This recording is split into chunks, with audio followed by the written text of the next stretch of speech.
You like to love remotes, huh? Love a remote. A lot of people expected that. There's a remote.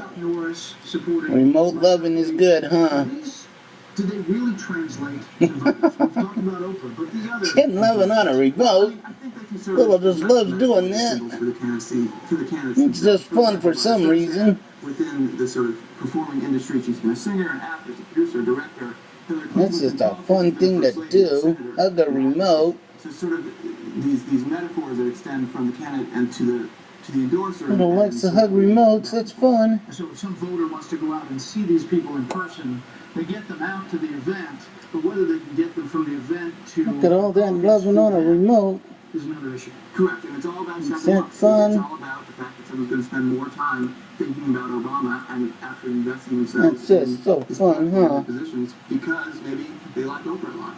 Okay, Chad, thanks so much for being here. Well, Congress heads back to work tomorrow, and they better hit the ground running. It's just 3 weeks before the Christmas